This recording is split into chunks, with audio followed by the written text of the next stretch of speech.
Hello and welcome to Gang Culture Podcast, a series educating you about gang culture. This season, our host Ellis Rouse continues to talk with an array of unique voices to inspire, empower, and cause change. But also this season, we are exploring alternative activities being offered to teens in Delaware. Whether you are listening at home, school, or on the way to work, we hope you enjoy and share with others.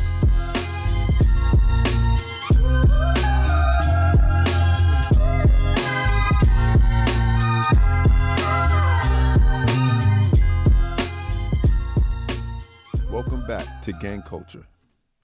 I'm your host, Ellis Rouse, and this week we are joined by Penny Rogers, who is a co-founder and executive director of Face the Facts Delaware. Face the Facts is a grassroots nonprofit Penny created after the loss of her 23-year-old son, Vincent, to a heroin overdose.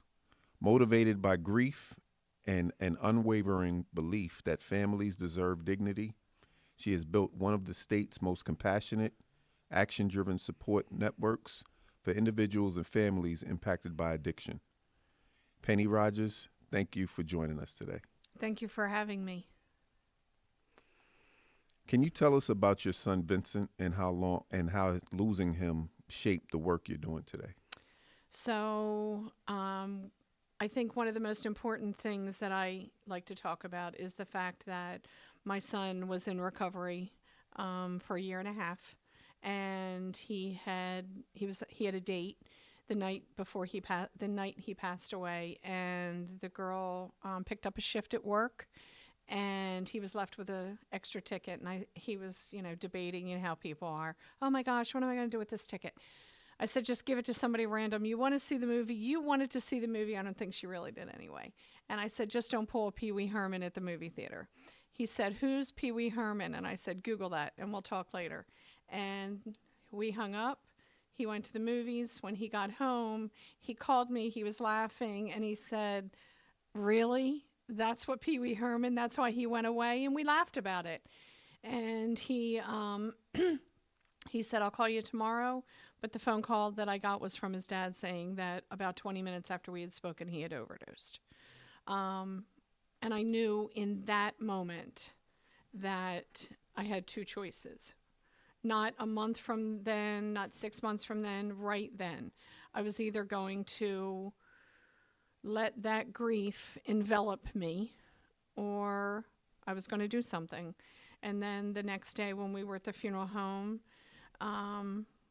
with the funeral director, he said, what are we going to say he passed away from? I said, we're going to say what he passed away from.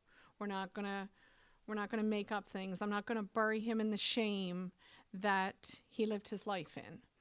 And that was it. And then shortly after that, the people who owned the funeral home invited me to come over, and what do we need to do? And I said, we need to have meetings. We need to have meetings where the parents like me and the parents who are losing their child and the people in recovery, the people not in recovery, the people who want to educate themselves, we're all in the room together. And that's what we did, and we are going on. We just celebrated year 8 in November. Wow. Thank you for sharing that. How do you balance telling your personal story with taking care of your own heart? This kind of sounds like an opposite, but telling the story is the Band-Aid. Driving here, knowing that I was going to be able to talk about it. I was going to be able to talk about Face the Facts, which is such an incredibly large component of my life. That's kind of a Band-Aid. It just is all enveloping, to be able to talk about it and to be able to laugh about the Pee Wee Herman thing. Those types of things are still very important to me, and God willing, they'll be important until I draw my last breath. Yeah. What do you wish people understood about addiction that you don't think they fully grasp yet? We could talk about that until the cows come home. I think that one of the biggest things that people don't understand is it's not a moral failing. It took me a really long time. I am gifted the absolute honor of going to a Redemption Addiction Treatment Center once a week. And I get to talk to the people in the treatment there. Brandon Novak wrote a book many years ago. He's a skateboarder. He owns Redemption. And I met him at a marketing event, and I remember thinking, what's this guy know? He gave me a book, and I still kind of thought, he was always at a marketing table. Right after COVID, all of us wanted to be out and about. If you had an event, there were 400 of us there because we just were grateful to be out of the house. And he gave me this book, and I kept hearing him say, I'll answer it at any time. I answer my phone 24 hours. And I doubted that. And I finished the book, this very small book, at 1:45 in the morning, and I called him. And he answered. And in that moment, in the pages of that book, I realized that I wasn't a bad parent. My son did not have moral failing. But more than anything, there were no words that I was ever going to say to that boy that was going to flip the switch. And I am able to share that message every single week. We talk about how many people have ever had those things said to them. You're an athlete, like, get some discipline going. Don't you love me enough? Don't you love yourself enough? All those things. And I'm able to say to them that, they came from a place of lack of education for me. But more than anything, they came from the core of my soul, that I truly believed that there were words I could say that when I found the right word, it was going to click for him, and he was going to say, you're right, I'm never going to do this again. In hindsight, that is the most ridiculous thing I've ever heard. But for a parent who's living it, you're so desperate to figure out, what can I do to fix you? What can I do to cure you? What can I do? Because as a parent, I need to fix you. And we know that's not true. And it took me a really long time to learn that.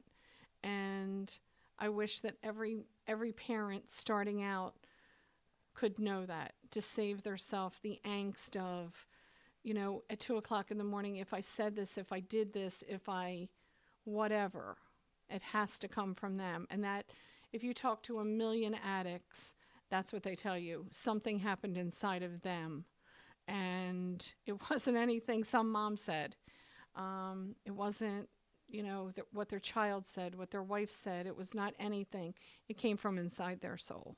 Mm-hmm. So I think more than anything, that's what I wish people knew, is that, nobody wakes up one day and says, I hope I become a heroin addict, or I hope I become an alcoholic, or any addict. And I just watched my life literally go down the tubes. So. Wow. You talk a lot about stigma. How does stigma impact families, and how can we change the conversation we're having? When my son was, right before he passed away, when he was in recovery, I remember reading a meme, and it talked about, if your child had cancer and you went to school or you went to work and you said, oh my gosh, my child was diagnosed with cancer. Everybody wants to come to your house. They're going to make you a meal train. They're going to come, they're going to clean. You go to work and you say, my child's an addict, and the look comes over everybody. Where did you go wrong? I thought he was a good kid. I thought you were a good parent. And I think we're afraid to have those conversations. We're afraid to be open and say, my child is an addict. And the addict is afraid of losing their job, losing a relationship, losing face, losing everything. When we stigmatize things, people, it's a barrier. I mean, it's as big a barrier as this wall is, from treatment, from, We don't, men are told, don't cry, don't, put your big boy pants on. Why? I mean, men and women have the same emotions. So we stigmatize everything. We stigmatize mental illness, and a lot of addiction comes from people self-medicating because they don't. I'm afraid to say I have anxiety. I'm afraid to say I hear voices. I'm afraid to say I cry at the drop of a hat. I'm afraid to say those things because people are going to think less of me. We talk about it. Anybody who knows me knows that I will talk about mental illness, drug addiction. I will talk about my son at the drop of a hat. And if we don't normalize it, if we don't normalize the fact that it's just another disease, it's not any more, it's not any less. Mental illness is real.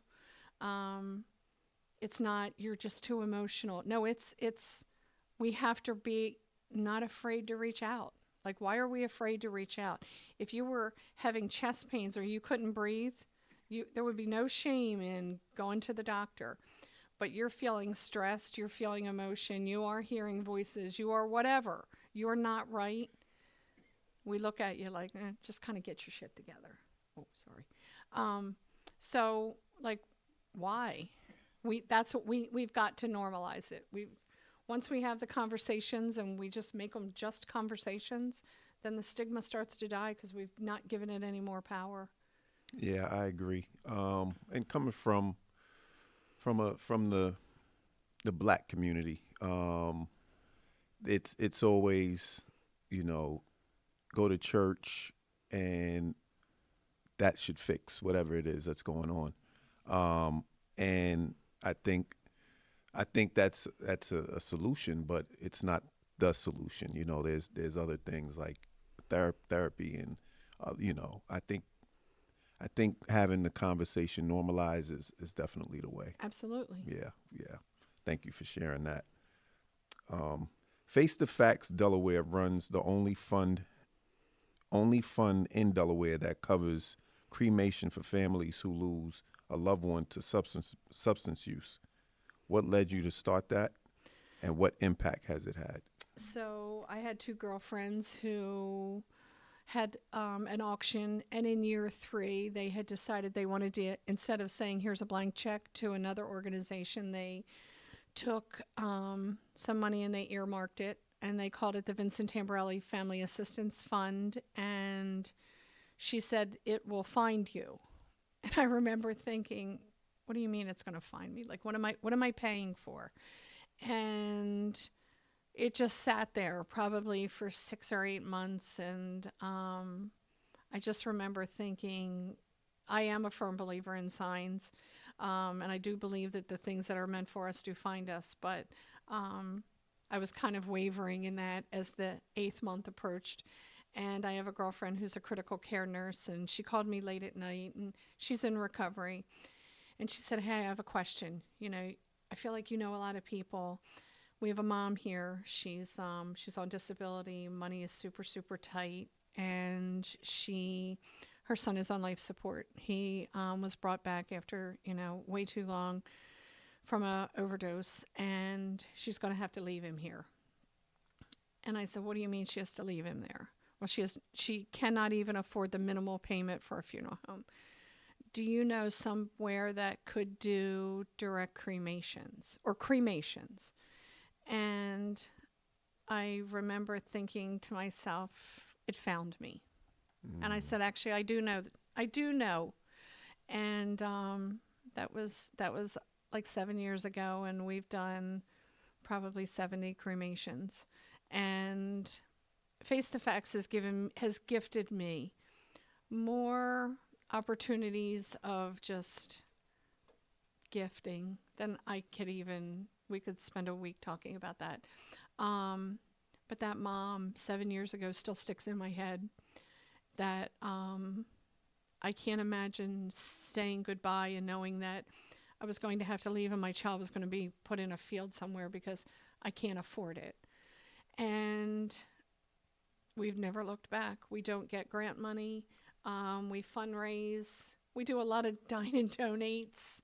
We do a lot of in lieu ofs. We have a tremendously grateful village of people. And when it just seems like it's, the tank is getting low, there it is. My boss, Dr. Robinson from Freedom Dental, is about to host a huge Kentucky Derby party, which will carry us probably for 2 years for cremations.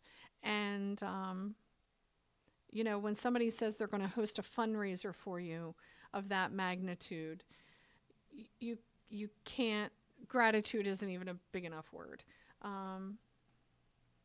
It just, to be able to say to somebody on the other end of the phone, don't worry about it. Call Corletta Latina, ask for Sal. It's taken care of. There are no words for that. Yeah, that's amazing. I want to shift things a little bit to gangs for a second.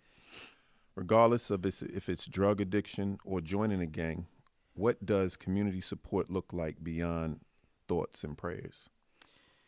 Community support starts with programs like this, where kids are connected. Walking in here tonight, watching them just sitting around, eating, sitting around together, laughing at a video game. We've lost a tremendous amount of that at home today. 2 parents are working, single family home, or single parents. The days that I grew up with, where everybody sat around the table and we didn't have anything to do in the evenings. We weren't playing travel ball. We weren't doing all those things. Parents weren't working 2 jobs. It was a different time. And if we don't involve kids young, we lose them. We lose them to gangs. We lose them to crime. We lose them to the jail system. We lose them to drugs, gun violence. But like anything, finding communities, places like community centers where it's a safe haven. We do a lot of work with Sean's house down in Newark, and sometimes when we first get there to set up, there's kids just at the dining room table, just quiet. They're just quiet. They're just watching something on their laptop with their earbuds in. They're just having a snack. We don't realize sometimes the impact of just quiet. We're a world of, the entire world right now in Delaware is losing their mind because Verizon is down, and we don't know how to unplug. And these kids don't know a world of unplugged. So, just programs, just reaching out, just being able to support. It takes a village. We talk about that. We talk about it taking a village, but sometimes it's hard to be the leader of a village. It's hard to take a program like this on a Wednesday night and teach children or be involved with children. And if we don't, we're going to continue losing an entire generation. Yeah, I agree. I have a program that I'm an assistant head coach of. I pick kids up after school. We go to a campus, we work out, and then after the workout, we always have a conversation. And it amazes me that these kids keep coming back, because who wants to work out after a long day of school? And they just keep coming back. It's being a part of something. Yeah. And one of the things that when we start to speak, they say they love to be around the community and just having that group. Normalcy. Yeah. Yes. Consistency. Like Yes. they know that you're going to pull up in that van and pick them up every whatever day. Yes. It's not like, I wonder if he's coming today. They know you're coming. That's right. And that's a testament to what you're giving back to the community. Yeah. So for someone listening who loves a person struggling with addiction, what do you want them to know? While there is breath, there is hope.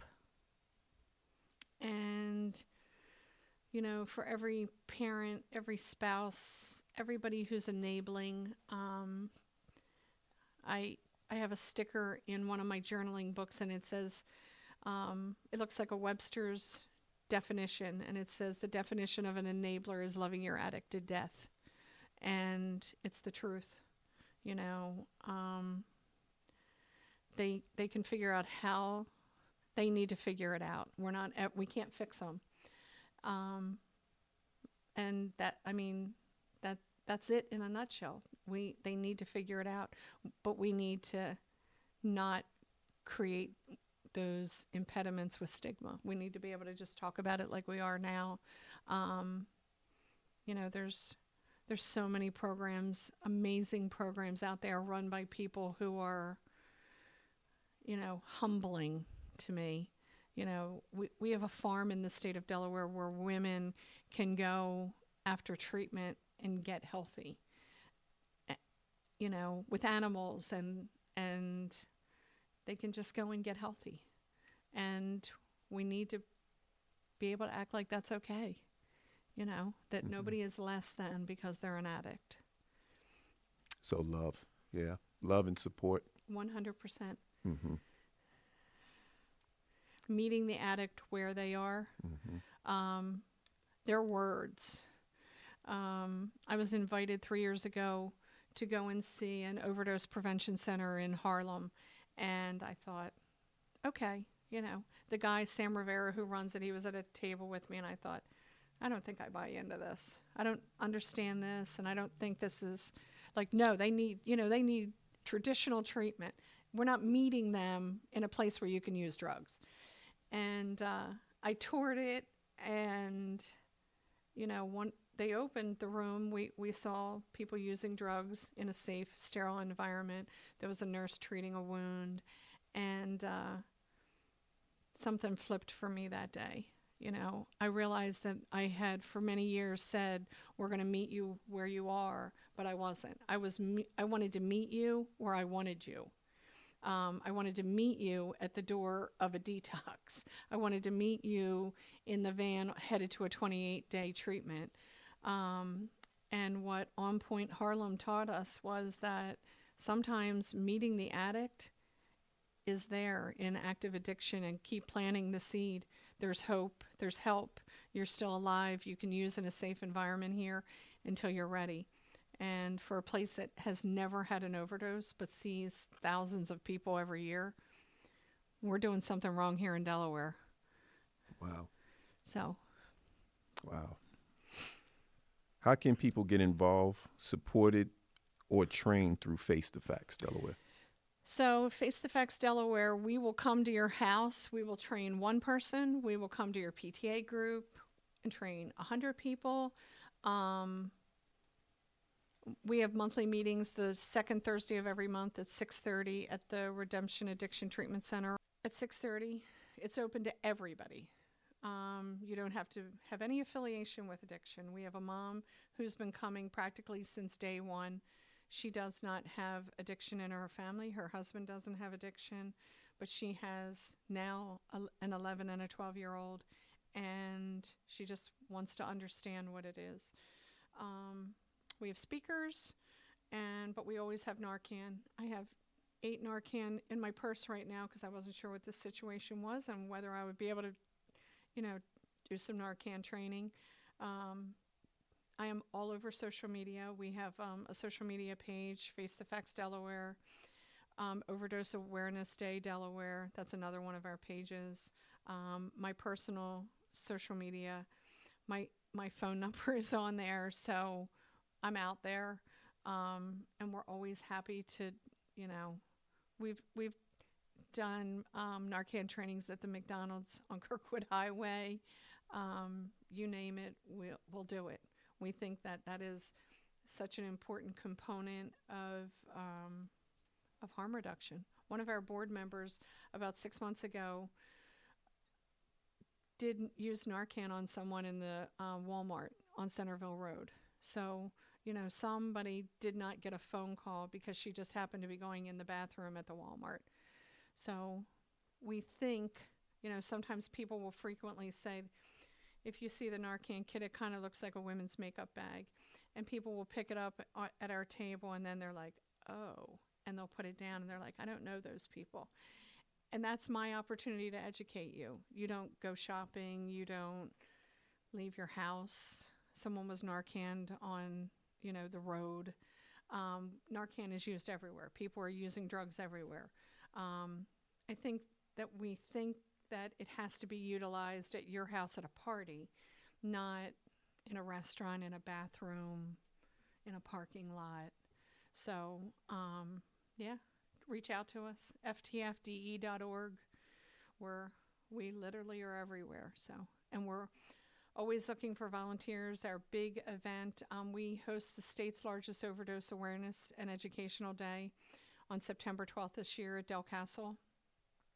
We have about 1,000 people come through. We have everything that you can think of there. We have a little over 100 tables, addiction, recovery, housing. This year we opened it up to holistic treatments, Reiki. We had laughter yoga in the field this year. We had equine therapy.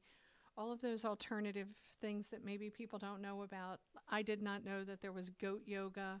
I had never heard of laughter yoga. It was a lot of fun. The woman was a lot of fun. And for some of us that are older and not so flexible, it was a fun thing to do, and it was just a fun way to kind of move in the field. So, but yeah. Oh, very nice. Well, thank you, Penny Ann, for sharing and for doing the work that you do. Again, just appreciate you for sharing this story. I appreciate being here and being able to share my story. Thank you.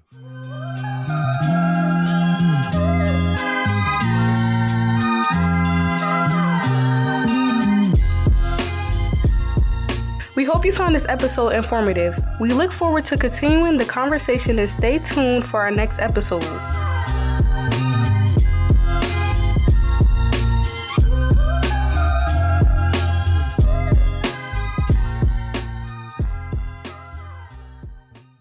You're listening to a production from The Cause. Learn more at causetheworld.com.